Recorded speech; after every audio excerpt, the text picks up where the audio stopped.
because I saw it on a site somewhere that the Revenant is going to win. Oh, really? Yeah, some prediction site. That's kind of cheating, but It's for sure cheating. I did not know where to go. I did not know where to go for sound, so.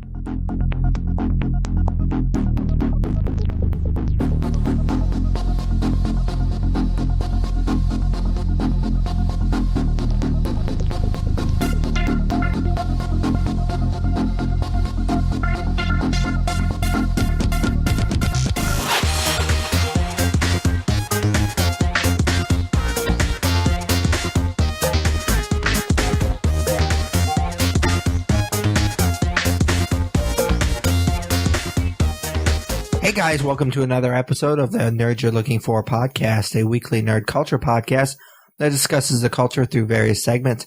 My name, of course, is Patrick Kuhn, alongside my co-host, as always, that Tyler Hunt. How's it going, man? It's going well. How are you?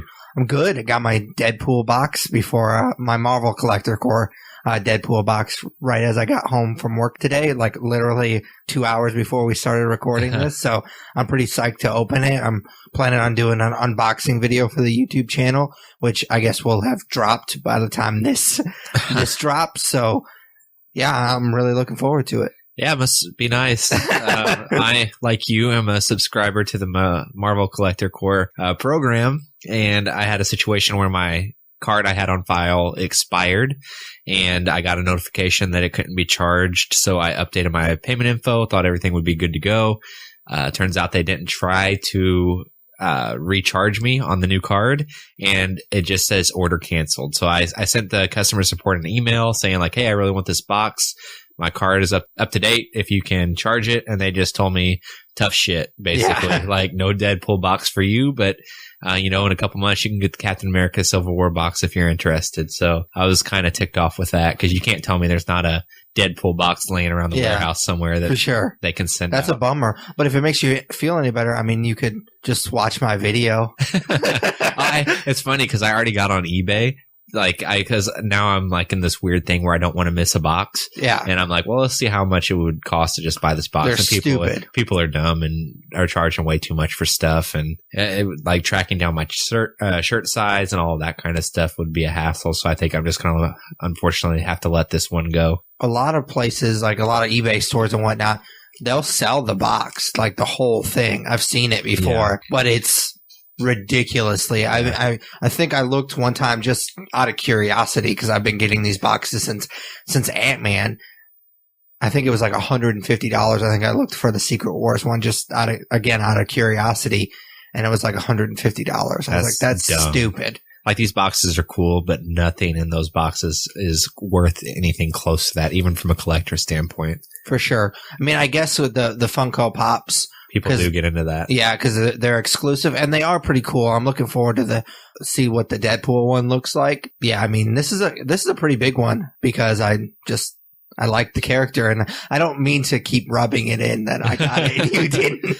No, I guess it'll kind of work out, because next month the Legion of Collectors starts. Okay. Which is basically DC's version of this whole thing, and I signed up for that. Okay. So I guess, it'll make up for itself then, and then I'll get back on track with Captain America, and we'll see how the DC one looks and see if I keep going with that. But yeah, these boxes are pretty cool. I'm glad that they kind of took off. In the long run, we're probably getting ripped off pretty hard with how much we put into it and how much it probably cost them to put this box together. But I know with Funko Pops being so popular, like we were saying, it's a pretty cool thing to have. For sure. Speaking of Deadpool, I'm doing really well in our Rotten Tomatoes draft. 280s back to back. Deadpool. Well, I mean, we said it when we did the draft. We said it a week after it came out, and today is officially a week after Deadpool came out, and so it's at 84%. Oh, did it go up? Yeah, it's gone up pretty much every day. I'm looking right. Fuck! It updated. Yeah, I'm looking right now, and it says 81. Then it's I literally took the picture this morning. Oh shit! As it says 84. As I was walking into work, I took the screenshot, so it's 84%. So I got 280s back to back. really for me, I think looking at your list, you do have a really strong list of movies. I'm going to start off. I think I'm going to start off poor though, because I don't think Batman v Superman's going to do very well with critics. I don't know if you've been following anything. I wasn't going to talk about it or bring it up in Nerd News, but like HitFlix reported that Warner Brothers is worried about how it's going to be received, and is wondering how it's going to throw off like all these DC plans they have and stuff. And, like maybe it could be the Amazing Spider-Man 2.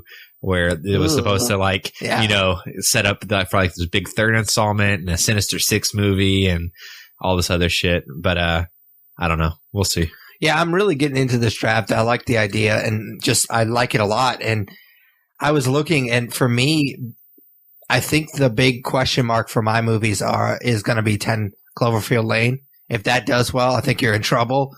Because I was looking, I know Suicide Squad and I know TMNT aren't going to do well. So I have already kind of factored that in with my predictions. But if I get another like 80%, because that'll be the next movie out of all the movies that we have that comes out. So if I get another 80%, I think you're in trouble, because I think X-Men's going to be in the high 80s, low 90s for sure. No fucking way. Every Bryan Singer X-Men movie has been in that range. Really? That's surprising to me. Yeah, so he hasn't made a bad X-Men movie. Well, I mean, he's made 3. He made the first 2. Yeah. Which was like... And he didn't make that last one, and it was fucking garbage. Yeah. Well, he's diddled a couple boys between now and then. Maybe the critics have soured. Allegedly. Maybe the critics have soured. I'm just going to bleep out that whole thing. Just me yelling allegedly. All right. So if this is your first episode, we start off each episode by checking in with each other. We call it what we're into. So what are you into this week, Tyler?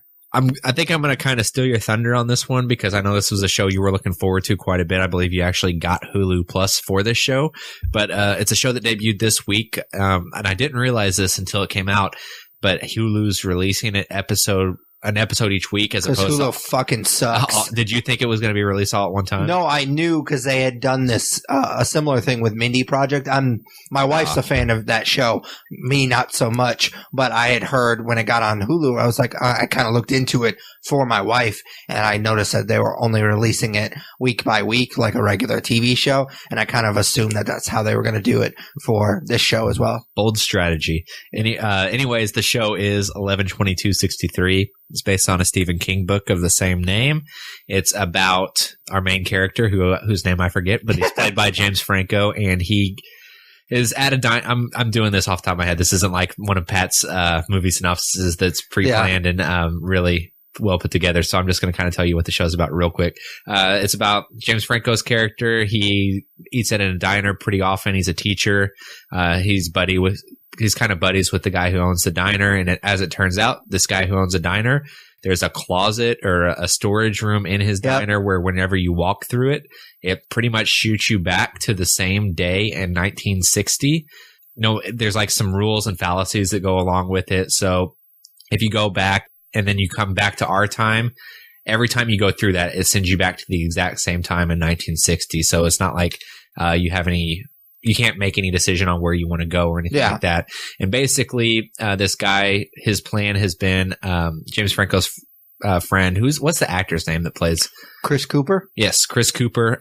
He's been going back. His plan was to stop the assassination of John F. Kennedy, because he theorizes that if John F. Kennedy doesn't get assassinated, then Bobby Kennedy never runs for president and gets assassinated. Vietnam is a big thing. Vietnam ends up not happening, which saves a bunch of lives. And that's kind of what his aim is. And he becomes ill. He has cancer. And he asks James Franco's character to go and basically fulfill this mission. And after some deliberation, James Franco decides to. And this episode, the first half of it, I would say, maybe not quite half, is just kind of explaining the time travel and setting it up. And then the second half of it, which this is a long episode, it's like an hour and a half almost. I think it's an hour and 20 minutes. I think it's an hour and 21 minutes. About the second half is James Franco kind of getting accustomed to life in the 60s. What's interesting and what I thought was really cool is he basically has to stay in this time period for 3 years to him, because the assassination of John F. Kennedy, of course, takes place on 11/22/63. And no matter at what point he comes back through that time warp or whatever, to our time, 2 minutes will have passed. Yeah. So he can stay there for 3 years and come back, and it's only been 2 minutes in present day, which is a cool little way. And you age, by the way. Yes, and you do. That's age. how Chris Cooper ends up getting, I think it's lung cancer. Yes. So there's a lot of cool ins and outs like that with the time travel that I really appreciated. I'll be honest, like I remember when this book came out, and it was kind of a big deal, and I just was never interested in it. So I'm guessing you haven't read it? No, I have not. Have you? Oh, yes. Okay. Is the book good? Fantastic. Okay. So far, the show's really awesome. I really love the pilot.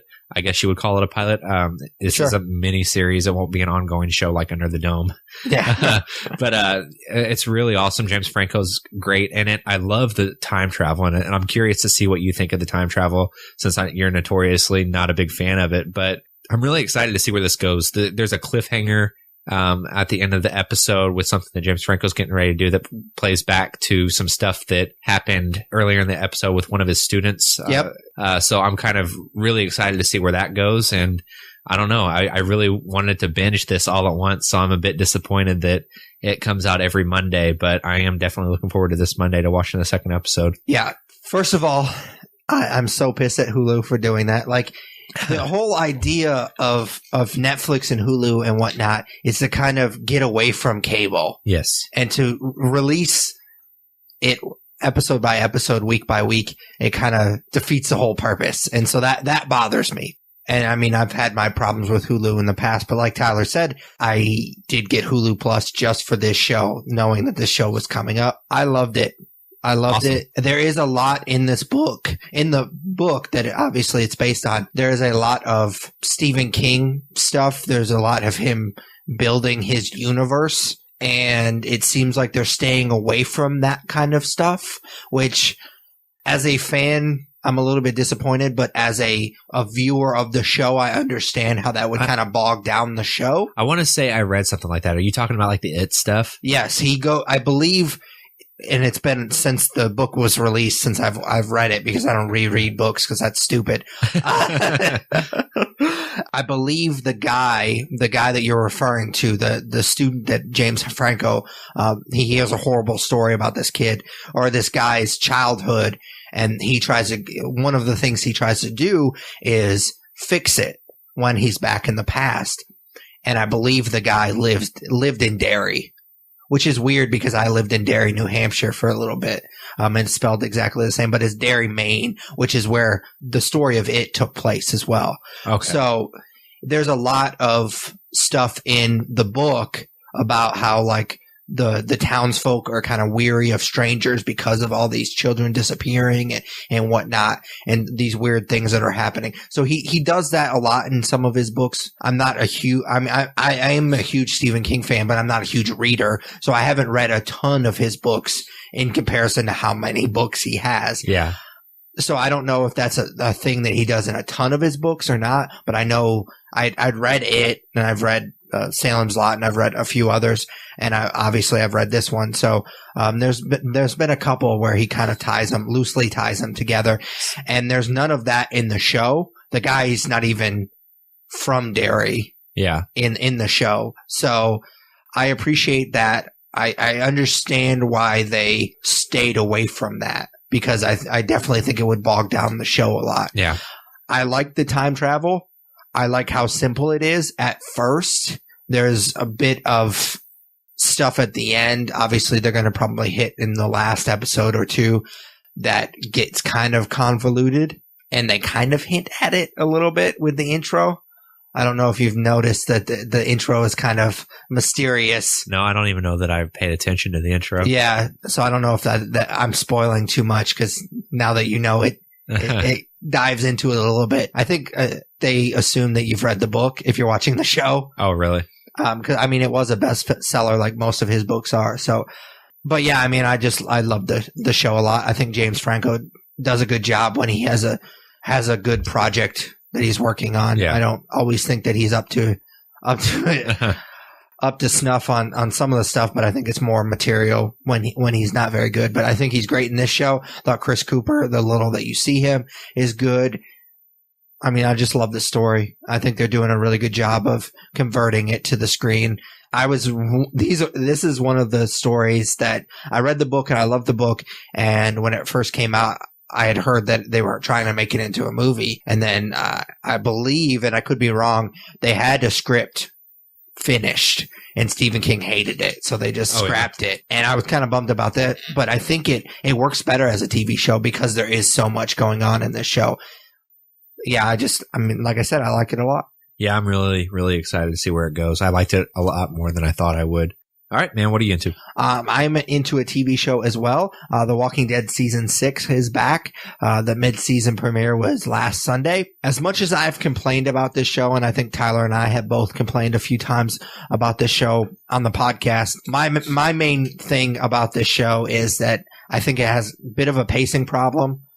It has really great episodes here and there. Like they do a really good job of starting off the season, ending the season, and these little mid-season breaks I generally do a good job of. But there's always a point in each of these breaks or each of these little sections of the season where there'll be 2 or 3 episodes where it's just kind of boring.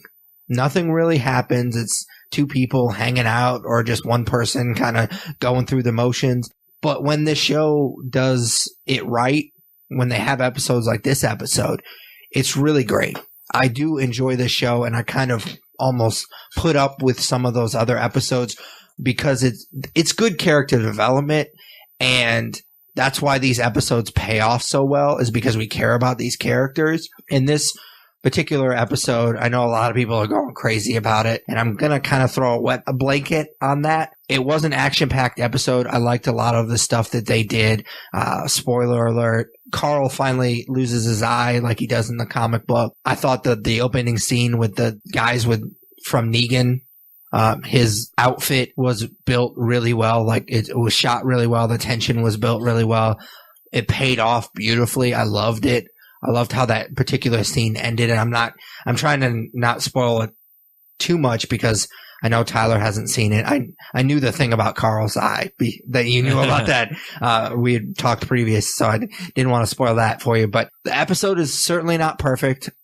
I think there was a few storylines in this episode that didn't pay off. Most notably the wolf guy.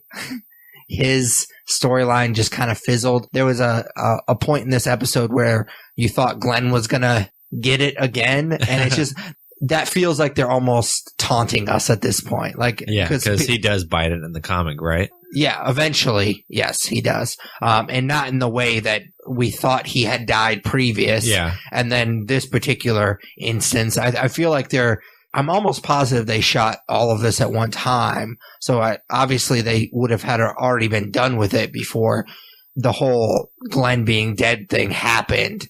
But yeah, I just feel like at this point, they're just kind of almost egging us on a little bit. So that's a little bit irritating, but the threads that did pay off really well were fantastic. So I really like the fact that shit kind of hit the fan for Rick, and it was his plan. A lot of the times when he kind of takes charge, obviously bad shit happens, but it always seems to work out for him and his group. Yeah. And I kind of liked that new dynamic that it was his plan and shit hit the fan, not necessarily because it was his fault or his group's fault. It just kind of fell apart. And yeah. So I appreciated that because it doesn't always happen that way on this show.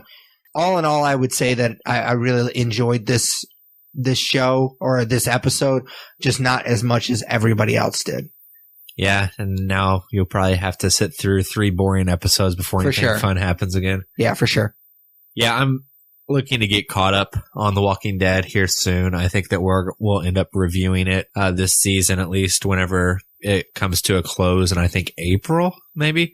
Whenever something like that, April or May. So I'm looking to get caught up, but those episodes that nothing happens are just so boring. Like the episode earlier this season with Morgan and the guy from the Drew Carey show. I forget what his name is. The guy that shows him how to use the stick or whatever. I actually didn't mind that one. Oh, God. It was torture. I would have rather. I really like Morgan, and I like his arc, so it didn't bother me as much. Well, agree to disagree, I guess. But yeah, I'm looking to get caught up, and this would be an episode I look forward to. For sure. All right, so our next segment is just plainly called Comics. Tyler and I read a ton of comic books each week. We like to spotlight 1 or 2 each episode. So Tyler, what'd you read this week? So something that I've been trying to force myself to do, especially with our nerd year resolutions, kind of get caught up on comics and Sure. Dwindle down what we read. I've been taking something that I'm behind on and getting caught up on it every week. So I choose one a week and get caught up. This week I chose JLA, which is, there's 2 Justice League comics right now from DC. There's the regular Justice League, which is written by Jeff Johns, at least for now. And then there's JLA, which is separate. So I'm talking about JLA, the separate one, and I was on issue 4. So I read 4, 5, 6, and 7 to get caught up. And I don't know. I don't think I'm going to continue with this one. I might finish out. Oh, shucks. I might finish out the arc that they're on just to see how it concludes. But I don't know. I think that I would get more enjoyment out of the regular Justice League comic as opposed to JLA. So I think I talked about this previously. This particular art deals with a character named Rayo, and he is an ancient Kryptonian, and basically he has prophets and quote unquote blesses people. And when he blesses people, they buy into him, and he's like ended world hunger, and there's no violence and stuff. But you come to find out, of course, he's villainous, and the Justice League is kind of trying to find out why he's villainous, and Superman's bought into him. So Superman's really been no help to anybody. And they end up finding out that these people that are blessed by him and begin following him willingly give up years of their life so he can live longer. So like somebody give up 3 years of their life and he gets to live for 3 years. And Batman is, I believe, of course, the person to find out because he's awesome and he's the world's greatest detective. But the way that this story is told is just jarring to me because you're seeing it at all angles from different Justice League members, but they're not together. Yeah. So Batman and Cyborg are trying to figure out what's going on. Superman's off doing his thing. At one point, he's held captive by Rayo. Wonder Woman's gone. Green Lantern's in the past. Flash is in the past. Aquaman's at Atlantis. So they're separated and they're all trying to solve they're all kind of following the same steps, but you're told this in different stories. And to me, it's too jarring. Like, what's great about the Avengers comic book, to compare it to another super team, is that you can read Invincible Iron Man and see what Iron Man's up to, and you can read the Mighty Thor and see what Thor's up to. But then whenever you pick up an Avengers book, it's them doing things as a team, for sure, which is what I would want this to be. And that's what I think like the regular Jeff Johns Justice League is like. But this is just kind of hard to follow and doesn't make a lot of sense. Like, I love these characters a lot, but I don't think the storytelling's that great. So I think I'll probably finish up to see what kind of happens with this Rayo character and how things are kind of resolved. But after that, I'll probably be putting it down. We'll talk about DC Rebirth and Nerd News, but you'll talk about it. but I don't know that there's going to be a JLA to follow come June anyway. So we'll see. But yeah, I wouldn't recommend it, especially this late in the game. Okay. Not that that's more for our listeners. Not that you were at any risk of picking it up. No, I read Batman and Lucifer. I guess you kind of counts as a DC comic, and that's it. So, all right, man. What comic did you read this week? I guess we're both going to neg on comic books this week because I am also going to talk about a book that I don't think is going to make the cut when I eventually do that here when I finally get caught up. I'm going to talk about Spidey, which is surprising because obviously I'm a huge Spider-Man fan. But I talked about this book a few weeks ago when number 3 came out on the YouTube channel. I do a weekly new comic book day purchases discussion on the YouTube channel. So definitely check that out. Like I said, it's 3 issues in, and it's not a bad book. I talk about it on that particular video that I did. It's not a bad book. It's just not, I don't think it's for me. I don't think it was made for me. Yeah. I think, and it's not a kiddie book by any means, but I think it's definitely for a younger audience. Like, if I had a kid who was like 7 or 8 or something like that, and I was trying to get him into comic books, this is a book that I would show him, especially if I'm trying to get him into Spider-Man, because Spider-Man was my intro into comic books. I was always a Spider-Man comic book fan. Yeah. And within the last 10 years, I've become just a comic book fan. So this is definitely a good book to get kids into comic books, but I'm already into comic books. And I already kind of know some of these stories. And as much as I love Spider-Man, for me, nostalgia is not worth the $4 an issue. Yeah. These are cool books. The artwork is very well done. The writing is well done. But for me, I know these stories, they changed some of the backstories a little bit, but for the most part, it's just kind of telling the same story.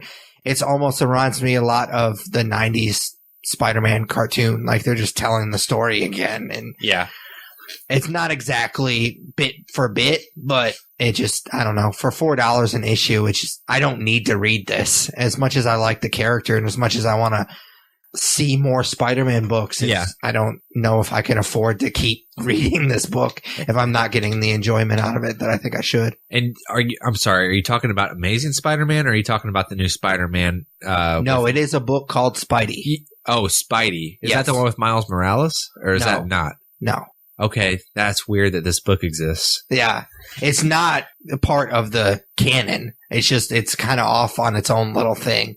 Interesting. Okay. Yeah. No, it is interesting if you don't know the stories. I don't want to say, no, it's not interesting because it is. But for a diehard Spider-Man fan, I'm just, it's not for me. It's not a bad book, but it's not made for me. All right. I mean, that was short for me, but that's all I got for Spidey. All right, cool. So we'll move on to nerd news. Every week we discuss the major nerd news stories that came around since the last time we spoke. So I got a few this week. The first one is just kind of fallout from Deadpool. Okay. James Gunn posted something to his Facebook that I thought was pretty interesting, and I won't read it word for word, but the gist of it was that he loved Deadpool, but he really hopes that studios don't look at it and say like, okay, now we need to make comic book movies like Deadpool. They need to be rated R, and they need to follow that formula. Like he says that some studios happened to do when Guardians was successful. He said that he heard about a lot of that kind of stuff happening. And I definitely see where he's coming from. It was funny because like 10 minutes after I read that post from him, I saw that it was announced or it was speculated that Wolverine 3 will be eyeing an R rating. Yep. So I don't know. Like I love Deadpool. Obviously by the review we gave it last week, I thought it did a lot of things right, but I don't think that necessarily because something worked for this character, it obviously isn't going to work for every character. Yeah. Like you can't make every comic book movie aware of itself. You can't make every comic book movie rated R because this movie happened to do well. The reason this movie did well, I think, is because they were so true to the character and comic book fans love that.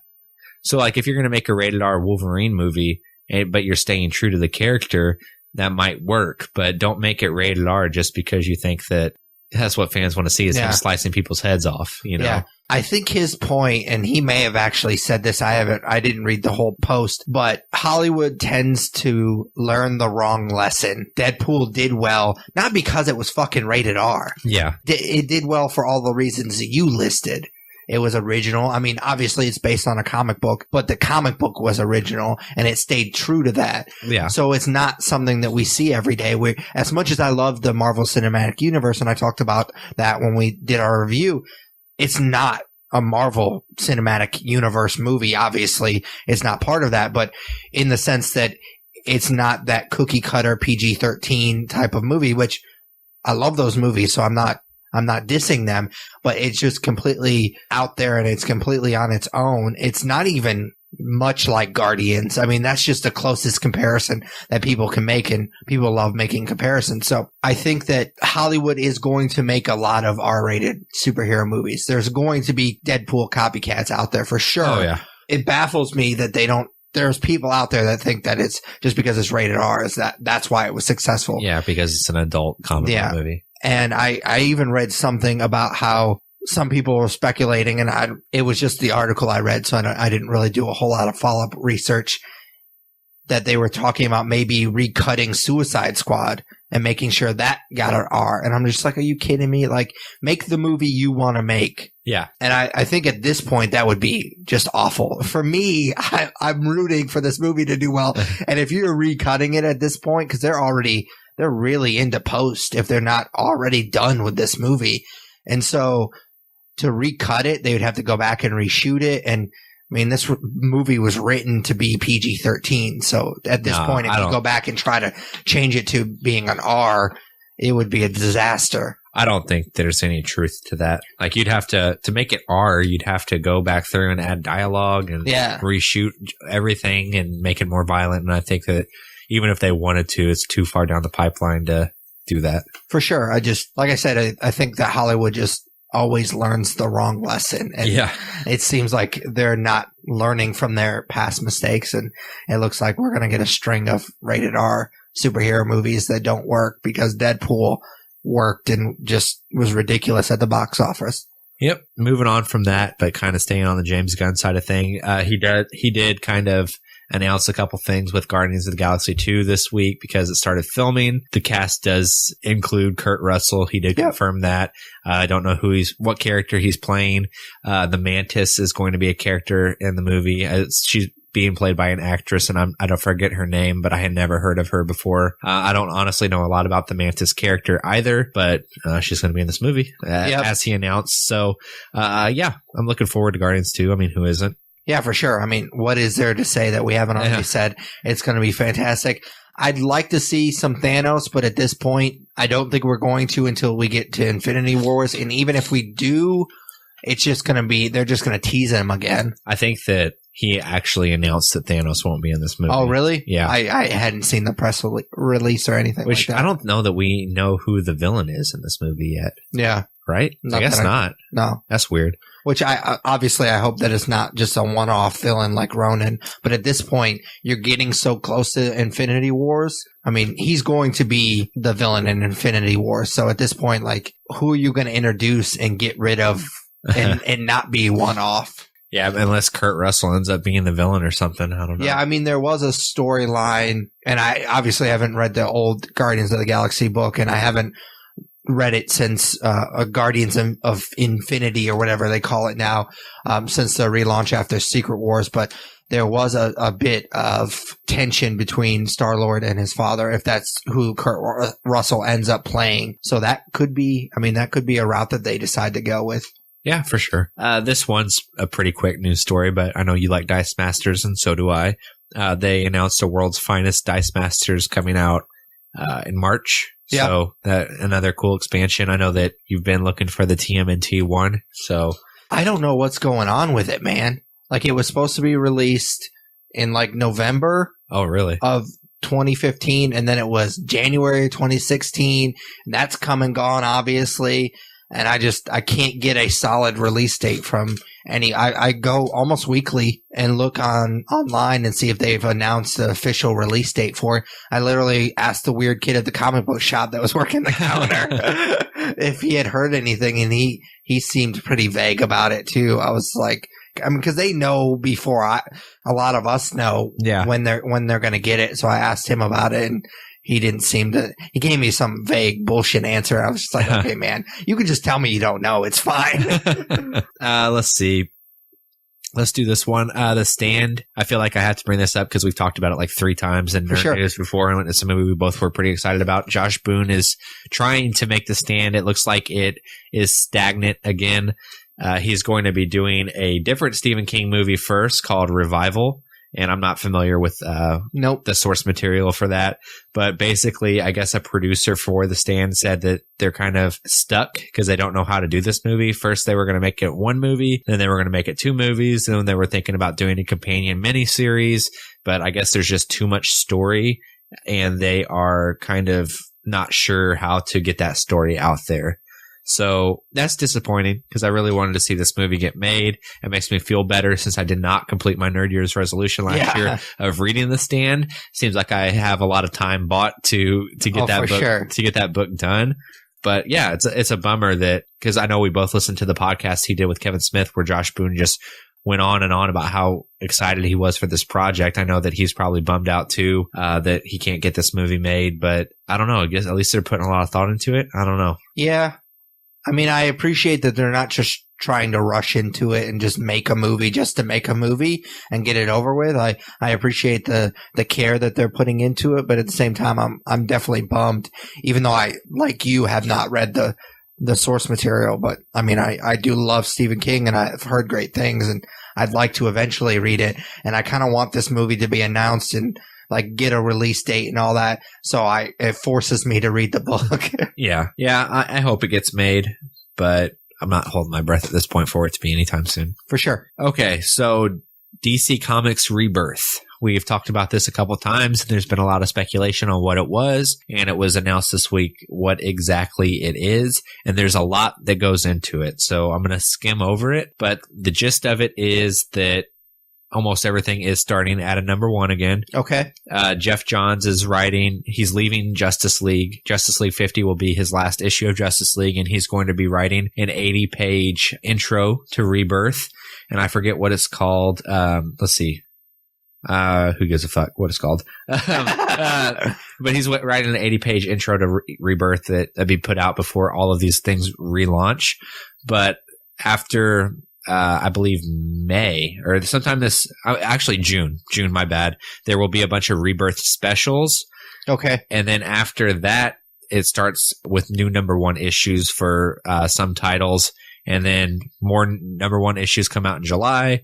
And then more number 1 issues come out in the fall. So everything the DC has right now will either be relaunched with a number 1 issue, or it will be replaced with a new comic that will start at a number 1 issue. So one cool thing that comes out of this is that DC is reducing their price to $2.99. Cool. I guess this was a thing maybe before I started collecting again, but it was draw the line at $2.99 was something I think DC had at one point. Yeah. And then I think they were like, maybe not draw the line at $2.99, maybe $3.99, $4.99, but they are going to be going down to $2.99. The one thing I don't like with this is that a lot of issues, a lot of runs, are going to be shipped twice monthly. Yeah, I had heard that was one of the reasons why Scott Snyder left Batman was because they were moving to twice monthly. Like there are some that are shipped monthly, but a lot of the big ones are going to be twice monthly. So like Aquaman, Batman, The Flash, Green Arrow, Green Lanterns, Superman, Wonder Woman, so on and so forth. Those are going to be shipped twice monthly. And I just don't think that you can maintain a high level story by shipping it twice monthly. Unless like the writer or the author or whoever has a good head start and is. Yeah, for sure. Like if it were Scott Snyder still writing it, if he were writing it now and had a pretty decent head start on all these stories so that he knew where he wanted to go. But I hope that it works. I like the price tag a lot. Oh yeah, for sure. I do like that DC, I hate that how often, I think we've talked about how often DC and Marvel relaunch. I do think that this is a good opportunity. I know a lot of our listeners that I've talked to, the people that I do know, say that they want to get into comics, but it's hard to get into comics. I know it's hard to get into comics because you don't know where to jump in with certain runs. Like, so this is a nice restart, just like Marvel just had, to jump in and discover a comic you love. Like I love Batman and you love Amazing Spider-Man and Batman and so on and so forth. But I hope that this isn't something that happens like every 2 years. Like for sure. The one thing I thought that was kind of cool was everything's going to start off in a number 1 except for Detective Comics and Action Comics.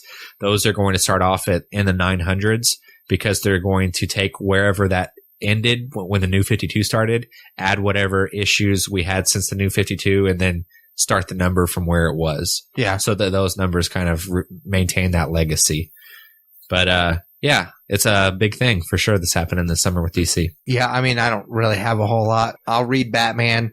I might pick up Detective Comics because I know that's where Scott Snyder is going, and I kind of follow him. I hope that they keep Lucifer because I've been really digging that comic, not so much the TV show, but I've been digging the comic. And as long as the TV show is going on, I'm sure they will have the comic, even though that's Vertigo, but it's basically the same thing. And that's about it. I do not see Lucifer in. Oh, really? That's a bummer. Yeah, I was wrong though. JLA is going to keep going. Oh yeah. Yeah. So no Lucifer. But then again, this is all like, maybe that isn't included because I don't like see Constantine in here either. So maybe those weird. Well, it's done under Vertigo, which is an offshoot of DC. Then Vertigo. I don't think Vertigo would be affected. Yeah. This is all more of their DC universe type stuff. Cool. All right. Last one. This is just kind of a touchback on last week's episode. That Amazing Fantasy comic sold the first appearance of Spider-Man. It brought in a record for selling for a comic book. It went for $454,100. Just over my tax refund check. What's funny is the guy who bought it and auctioned it off, he bought it in 1980 for $1,200. So, like, that's a lot for a comic, but he definitely made a profit there. When did he buy it? 1980.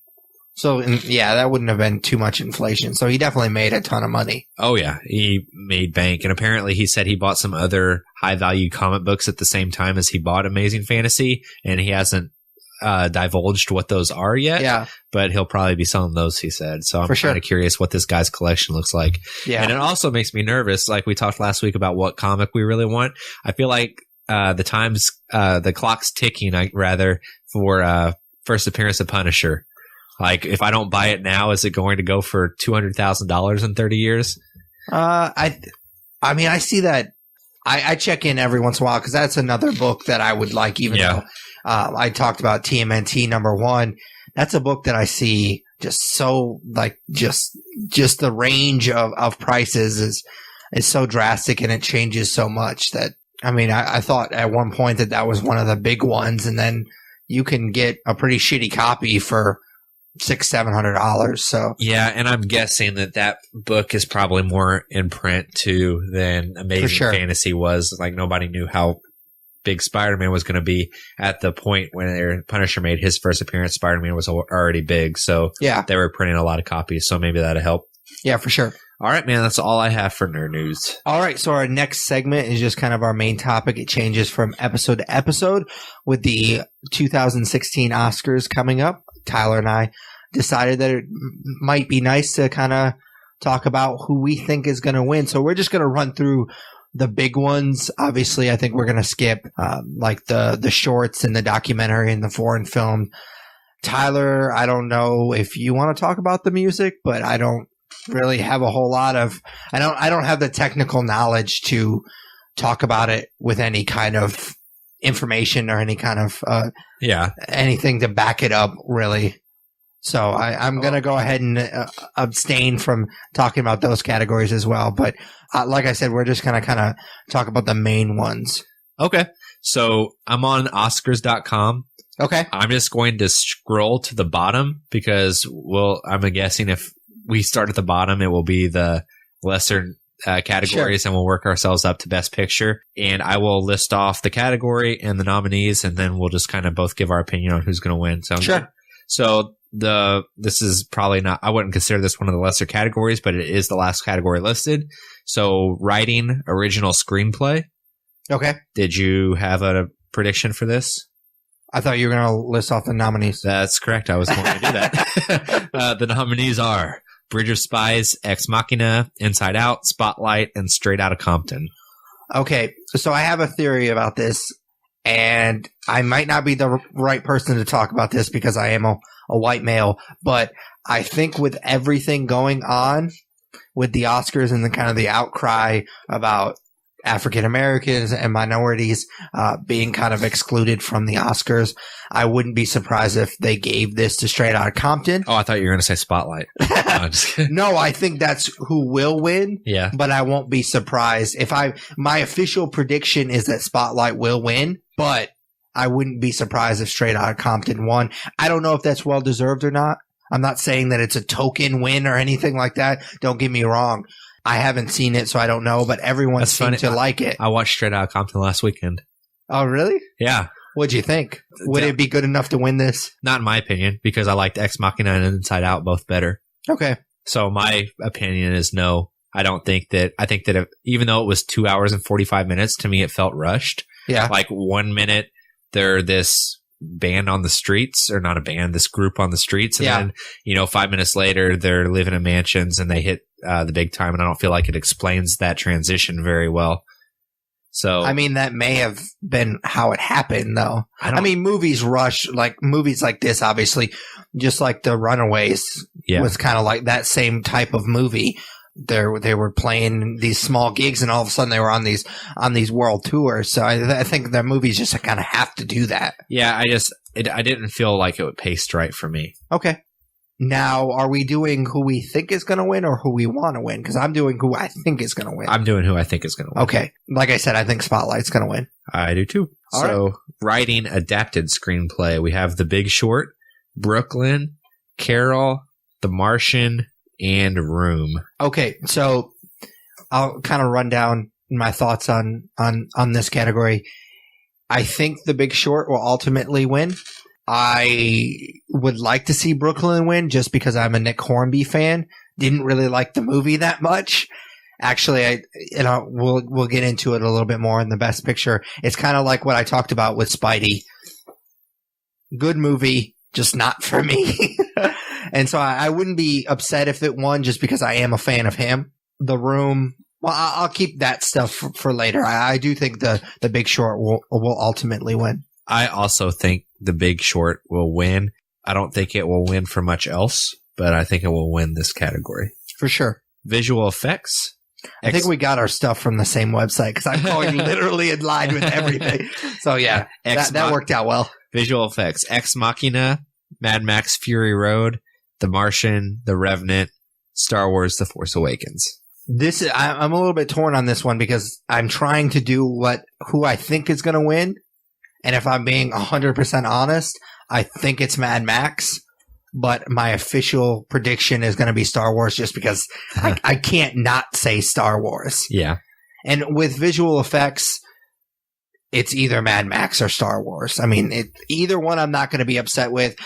I think given the outcry when Star Wars wasn't nominated as much as most people thought it would, especially with the Best Picture, I think it definitely should have gotten a Best Picture nod.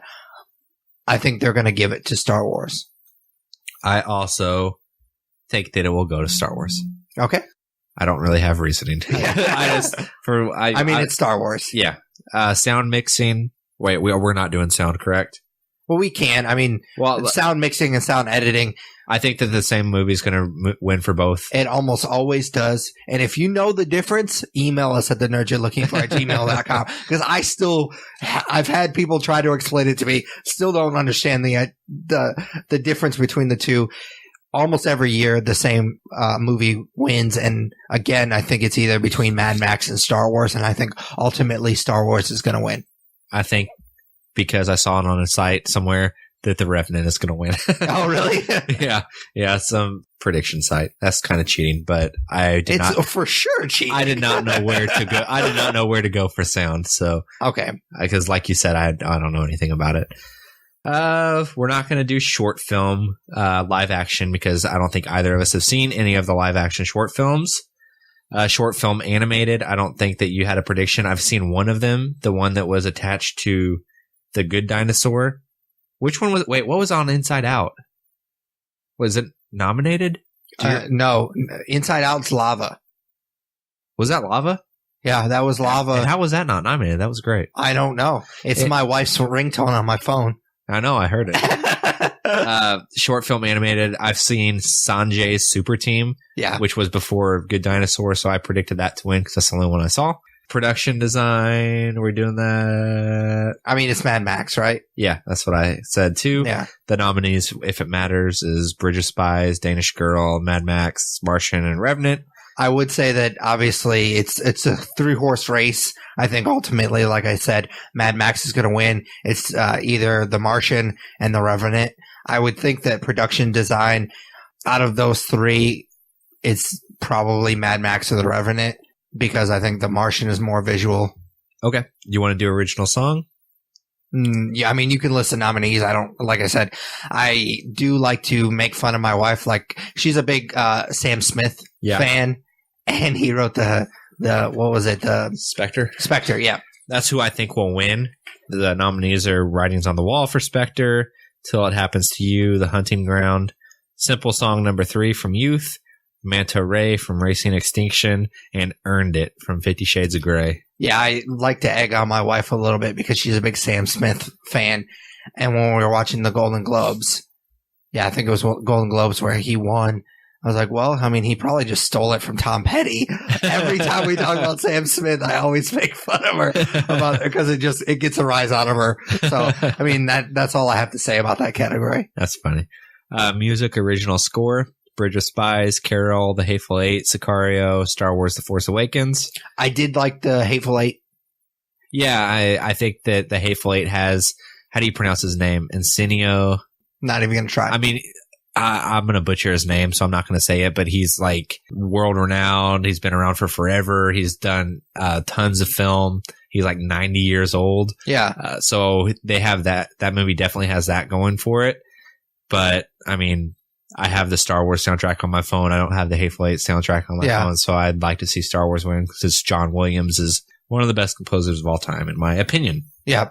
Makeup and hairstyling. Mad Max, the 100-year-old man who climbed out. Never heard of that. Yeah. Oh, wait, no, I'm sorry. The full title, it's on 2 lines. The 100-year-old man who climbed out the window and disappeared is the name of the movie. Okay. And The Revenant.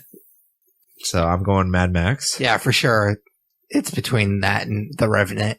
Well, how do you know? You never saw the 100-year-old man who climbed out the window and disappeared? I think that's the fact that neither one of us has even heard of that movie. I think that they need to like shorten the title, right? For sure. I think the 100-year-old man would do. Probably. We're not going to do foreign language film because we know neither of us saw any of those. Film editing, The Big Short, Mad Max, The Revenant, Spotlight, Star Wars, The Force Awakens. My heart wants to give it to Star Wars, but I think with all of the different stories and the way they cut it together, I think it's The Big Short. And like you said earlier when we were talking about it, with the writing, I don't think it's going to win a whole lot else. And I think they're going to want to give it a few things here and there. So I think they're going to give film editing to The Big Short. I don't know. My gut says The Revenant. Okay. And I just fucked up my iPad. There we go. We're not going to do documentary short subject because we didn't see any of those, or documentary feature because we didn't see any of those. So directing. Now we're getting into the good stuff. So best director. Why did they put directing all the way down the... We still have costume design. Never mind. Why is directing? Well, what's funny about this is they named the movie. They do not name the nominee. So directing, The Big Short, which I know was directed by Adam McKay.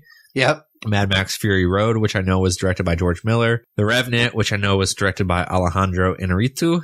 Room, I don't know the name of the director for that movie, unfortunately. And Spotlight, I do not know the name of the director for that movie, so I apologize to those 2 men. Or maybe Tom women. McCarthy? Did I just nail it? Tom McCarthy? I told you, I don't have it in front of me. I don't know if you nailed it or not. Yes, it is Tom McCarthy. I looked it up on IMDb. I'm pretty proud of myself for that. I think it's going to be Alejandro Inarritu. Would that be his... Did he get... Yeah, Birdman. No, I was trying to think if it was his 3rd year. Did he get... Or did they give it to... What's his name? For 12 Years a Slave. I thought 12 Years a Slave got it. Okay. So it's not 3 years in a row then. What did he direct before Birdman? Gravity. Oh, yeah, that's right. God, I hope he didn't win for that movie. Oh, all right. Yeah, I think it's The Revenant. Yeah, the Academy's on that dude's dick for sure. Oh, yeah. Yeah, and he loves to cater to him, too. Did you not like The Revenant? Have we not had this conversation? I didn't really like The Revenant. The Revenant was okay. Way too long, way too dry. Did we talk about it on the podcast? I'm just not remembering. I know I brought it up. Because it was on your top 10, I think, and I hadn't seen it yet. No, it wasn't on my top 10 because I hadn't seen it yet. I know I saw it way after you. Yeah, I saw it, and I brought it up, I think, for what I was into one week. Yeah, and I don't think I had seen it yet because I saw it in theaters. Yeah. Have you seen all of these movies? Like The Big Short, Mad Max, The Revenant, for Room, directing? Spotlight? I've not seen Spotlight or Room. Okay. I really want to see both of those. I love Matt Hurt from The Obsessive Viewer, but Spotlight was not his number. I mean, obviously it was his number 1 movie, but come on, man. I mean, it was a good movie. Don't get me wrong, but it comes out on video on demand next week, so I will see it before the Oscars. Whenever this drops Monday, it will be coming out Tuesday, so I will see it before the Oscars. And I really want to see The Room, or not The Room, Room before the Oscars, but I don't know if I'll have time. It is fantastic. Yeah, it looks amazing. Yeah, it really is. And obviously, I'm planning on going through each of the best pictures and kind of giving my thoughts because I've seen all of them. When we get to it, that's why I'm trying to be as vague as I can be without making the rest of these categories kind of boring conversation. But speaking of boring, costume design. Yeah. Carol, Cinderella, The Danish Girl, Mad Max, The Revenant. Okay, so this is one of the categories where I haven't seen. I only a couple, actually. I wanted to see The Danish Girl and Carol because there's a lot of acting categories for those particular two movies. I just never got around to it. I might see them before the Oscars, but obviously I haven't seen them while we're recording this episode. So it's just Mad Max and The Revenant. As much as I like some of the costume design in The Revenant, I think it's Mad Max. I agree. Cinematography, Carol, The Hateful Eight, Mad Max, The Revenant, Sicario. I think in this particular category, this is another one that I kind of have a hard time. What's the difference between this and directing? I think it's a little bit more, I think it's easier to explain the difference, but for me, it's Mad Max. I think The Revenant, I get it, just with his use of natural lighting and all that horseshit. They'll get it there. Animated feature film, Anomalisa. Nope. Anomalisa? Yeah, that one. Anomalisa, Boy in the World, Inside Out, Shaun the Sheep movie, When Marnie Was There. You read that like you were just learning how to read. Inside. Well, should we even?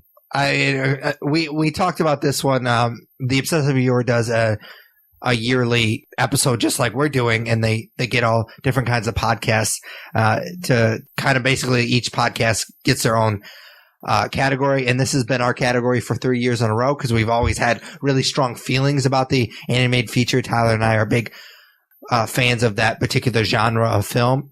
This year it was kind of a boring discussion because it's Inside Out, man. Anomalisa, I saw. I'm not a very big Charlie Kaufman fan. I don't know why I convinced myself that I'm going to like his movies, and then I'm always disappointed by them. Anomalisa is definitely in that category. Again, not necessarily a bad movie. It just wasn't for me. I understood what they were trying to do. I just didn't really dig it that much. It's Inside Out for sure. If anything else wins, I don't even think I'll watch it anymore. This doesn't mean anything anymore. If anything else wins Inside Out, other than Inside Out. Okay.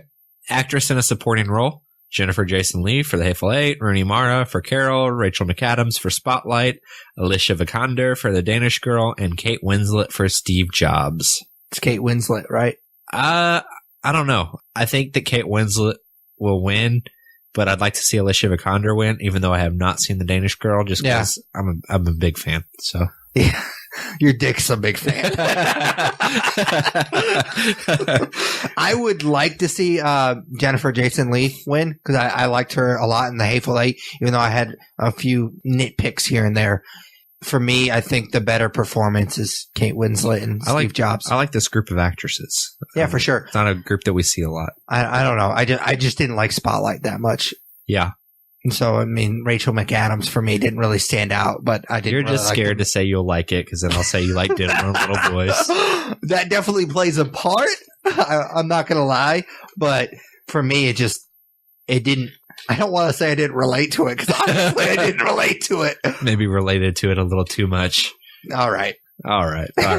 So, actor in a supporting role: Christian Bale, The Big Short; Tom Hardy, The Revenant; Mark Ruffalo, Spotlight; Mark Rylance for Bridge of Spies; and Sylvester Stallone for Creed. This is one that I'll be really looking forward to. This is one that I'm really rooting for Sly. I thought he did a really good job. I think he took a step back. Obviously, he's been the star of the Rocky franchise for so long, and it's what he's made his name on. And so it was cool to see him kind of take a step back and take a supporting role. And he knocked it out of the park. Yeah, I haven't seen Creed, but I'm really pulling for him to win just because, let's be honest, this will probably be the last performance he ever gives that will be worthy of an Oscar. In my opinion, I don't think that he has much work coming his way that's Oscar worthy besides this. So I hope he wins just for nostalgia's sake. Yeah, and I also kind of want to see him mumble his way through the speech.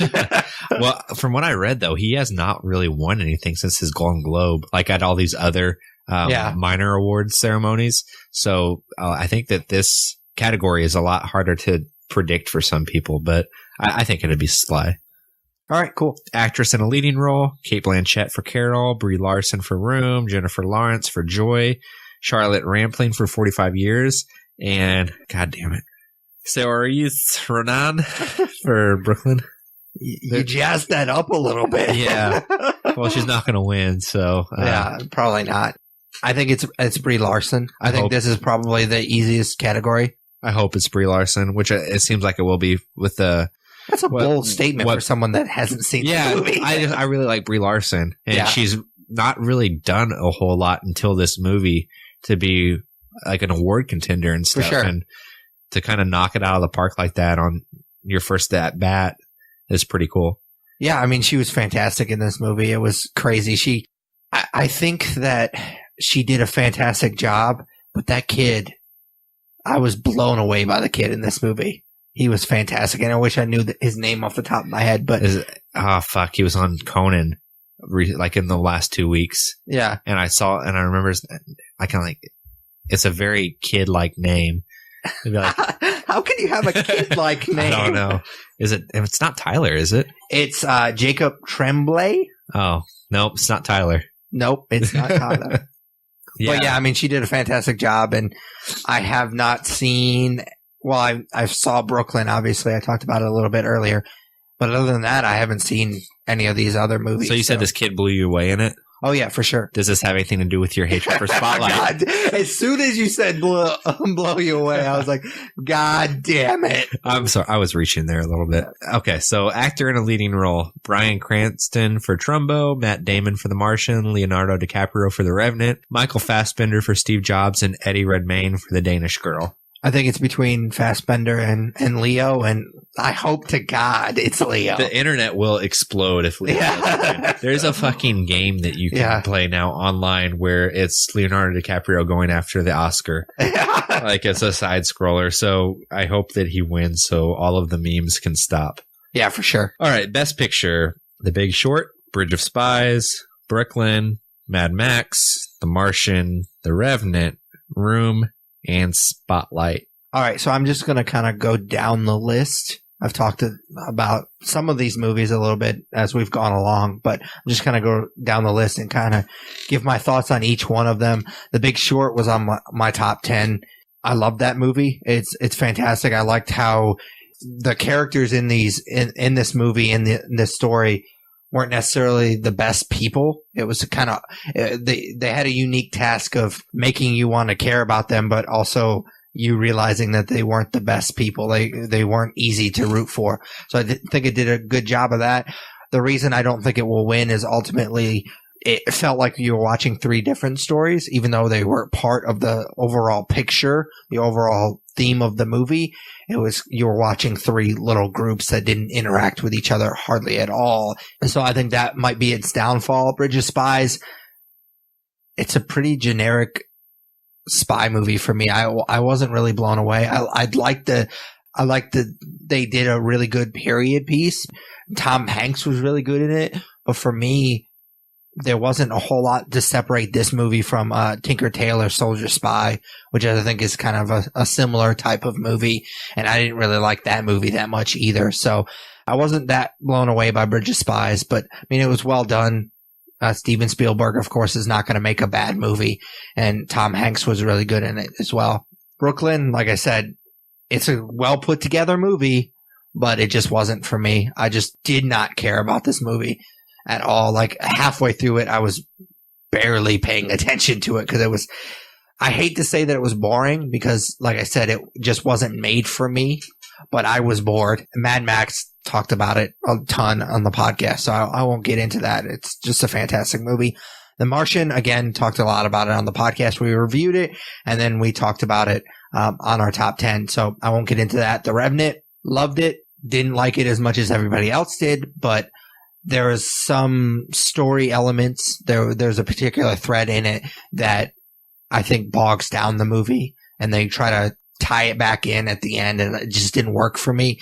I thought Leo was fantastic. Not his best performance, but like you said, the internet will literally destroy itself if he doesn't win. I thought Tom Hardy, actually, his character had the better arc in the movie, and I thought he was fantastic, so I thought they played off of each other really well. And that will ultimately be my pick, as I think The Revenant will win. Room was probably the most emotionally invested I've been in a movie, other than maybe Star Wars, just because the whole nostalgia with Star Wars, and obviously it's just a huge franchise for us. It's a roller coaster. And like I said, Brie Larson does a fantastic job. And, what's his name again? Jacob Tremblay does just a phenomenal job for a kid actor. Yeah. He carries this movie as well as Brie Larson does. He steals every scene that he's in. He's fantastic. I feel like it's almost more his movie than it is hers as far as the arc goes. Yeah. So I really liked that movie a lot. I liked it a lot more than I actually thought I was going to like it. I felt like it was going to be one of those movies that I appreciated for being the movie that it is. And because I kind of pride myself on being a movie buff and liking movies that are just, even if I don't like the subject matter, at least I like how they get put together and whatnot. And I figured that this movie was going to be like that, but not at all. I enjoyed it for the story. I enjoyed it for all the aspects. Spotlight, like I said, well put together movie. You can't really say anything bad about any of these movies. Just for me, I just didn't dig it as much as I thought I was going to, or at least as much as all of the critics led me to believe that I would. Yeah. All right. That's it. Yeah. I've seen The Big Short, Mad Max, The Martian, The Revenant, and that is it for now. I hope to see Room and Spotlight by the time the Oscars air. For me, The Revenant will win. I wish that out of the movies I've seen, The Martian or Mad Max had a chance, but it doesn't seem like they do. Like I said, I was really disappointed with The Revenant, especially what everybody said going into it. I thought it was, I don't know. It's just Birdman was much better last year, as far as Inarritu movies go. And yeah, I don't know. I really hope that when I see The Room, it has the same impact on me as it did with you, because I'm really looking forward to it. It sounds really promising and really interesting. But I think at this point, from what most people are saying, it's a shoo-in that The Revenant will get it. Yeah, for sure. All right. So I think that's about it for our Oscar prediction. Hopefully we helped you in any pool that you have going. I know I have a big one. I don't know if you knew about this, Tyler, but the Showplay Cinemas, our local cinema chain, sends out an email each year. I'm part of their newsletter. And if I win their pool, I win a free year of movies. So 52 showings. So that'd be really fucking cool if I won. Yeah, I'm not signed up for their newsletter because they're a bunch of Nazis that I give money to every week to see movies and eat their popcorn. But if you went to the north side, you would get free popcorn. Oh, well, that's fine. The north side's the worst, though. That's like ground zero. Yeah, for sure. I'm sorry. The listeners have no idea why I have a hatred for Showplace, and it's personal. Yeah. But yeah, so I hope that we helped you out with your office pools and whatnot. Our last segment is just plainly called Nerd Favorite. Tyler and I like to cap off each episode by asking each other a very nerdy question. Normally it's what's your favorite blank, but I'm going to change it up a little bit. We've kind of almost gotten to a point in the podcast where it's not always going to be what your favorite is, because it's gotten to the point where we're kind of stretching it a little bit. So I wanted to talk about Daredevil. The new season's about to come out. It's March, right? So it's got like a month. So they finally released the trailer for it, and we didn't talk about it in Nerd News because I wanted to bring it up at Nerd Favorite. And I just kind of wanted to get your thoughts on what you want to see, or kind of what you expect to see from Daredevil season 2. Obviously, I'll go first, give you a little bit of time to think about it. I really liked the trailer. First off, I liked how they made the Punisher prominent in the trailer, and obviously I think that he'll be definitely prominent in the season. It looks like he's going to have a similar arc to maybe Batman and Batman v Superman, where he's going to start off as the villain, obviously, and something's going to happen towards the end of the season, or maybe it'll even carry into the third season, and then somehow he's going to become, maybe not, they're not going to become buddies, but at some point, they're going to kind of see eye to eye, or maybe agree to disagree in certain aspects. But I liked how they made mention in the trailer that basically Daredevil is a lesser version of Punisher. Basically, they have the same theory. The Punisher just takes it to a whole new level. So I appreciated that. And then there's a really blurry line that Daredevil refuses to cross. So I really thought that they built the trailer really well. I wasn't crazy about the Elektra cameo at the end. I thought that was kind of thrown in it, and it kind of seemed like they wanted to get one of those like gasp type of moments. And I didn't like it. It kind of rubbed me the wrong way. As far as what I expect or what I want to see from Daredevil season 2 is I like that they teased the hand in the first season, and there wasn't any of that in the second season as far as the trailer is concerned. And so I'd like to see that developed. I hope that we don't have to go into the third season and not really know what's going on with that, even though I know, judging by the trailer, that the Punisher is going to be a huge part of the second season, which I'm really looking forward to. I love that character, and I love to see them go at it. I'm just kind of afraid that they're going to forget about the hand. So I'd really like to see that part developed. And the Elektra thing kind of leads me to believe that it might be introduced or at least more developed in season 2. So that's kind of how I'm at, or where I'm at with Daredevil season 2. Well, you'd imagine that there's going to have to be some major villain that's going to unite Punisher and Daredevil by the end of the season. Sure.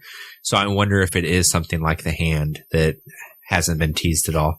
We can hope. For me, I mean, I'll keep it pretty simple. Like, just show me Frank Castle in the skull shirt. Like, that's all I want. Yeah, they didn't do a great job of showing you Daredevil in the Daredevil suit in the season 1. Yeah, this isn't as complex as like having to explain why Daredevil wears his red suit. Like, you kind of go through the arc in the first season that leads up to that in the last episode. You don't need to constantly tease Frank Castle in the skull shirt. Like, just have him put the shit on. It'd actually be pretty cool if it looked more like the comics too. Yeah. Like, what he wears in the comics, because both movie or I guess there's been 3 movie adaptations. I've never seen the Dolph Lundgren one, but, in the other 2, it's just basically a t-shirt he wears, and that's fine, but it'd be cool to see John Berthnall, go full Punisher, which I don't know that he will. I don't know if you can make that kind of make sense in this world, but, like, to me, it's just the Punisher, like, just doing that character justice. And I think that you can have him and Daredevil at odds without making him a villain. And I'd like to see them do some stuff with Elektra, but like you said, I hope it's not shoehorned in, because that's exactly how it felt in the trailer. But yeah, I just building on what season 1 did. Season 1 did a great job of having one-off episodes, like away from the Fisk storyline, where they introduced things like the hand. So just continuing to build that Daredevil universe, and then, getting Punisher off his feet to where he could carry his own season in a year or 2. Like, that's what I want to see. I want to see, out of everything, I want to see the Punisher done right.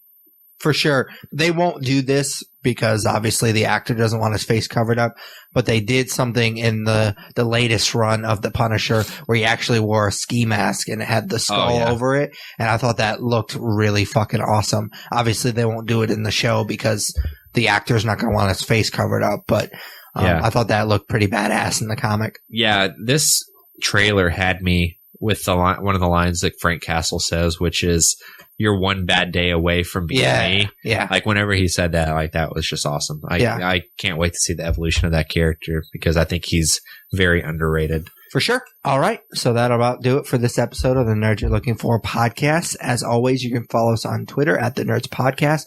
Like us on Facebook. Follow us on Instagram, which is also at The Nerds Podcast. Check out our new Twitch channel, which I'm planning on doing at least one weekly stream a week, obviously. Check out our YouTube channel, The Nerds You're Looking For, where I try to do my new comic book day purchases, a couple of Let's Plays a week, and I'm also, obviously, the new Deadpool box just came out, so I'm planning on doing a unboxing of that. So that'll probably drop before this episode does, so definitely check that out. Check us out on Google+. Email us at thenerdsyou'relooking4@gmail.com. Check us out. Vote for us for Podcast of the Month at podcastland.com. Rate, review us on Instagram. No. Rate, review us on iTunes and Stitcher Radio. Basically, any good podcatcher you use. God damn it. I was so close. And then the whole Instagram thing threw me off. God damn it. Anyways, do all of that I just said. Ignore the thing that I just fucked up. For Patrick Kuhn, Tyler Hunt, we are the Nerds You're Looking For. Take it easy, guys. See you guys.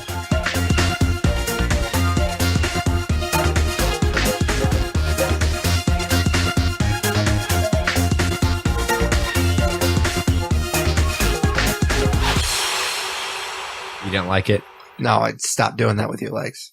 You're shaking the whole table. I'll shake your whole table.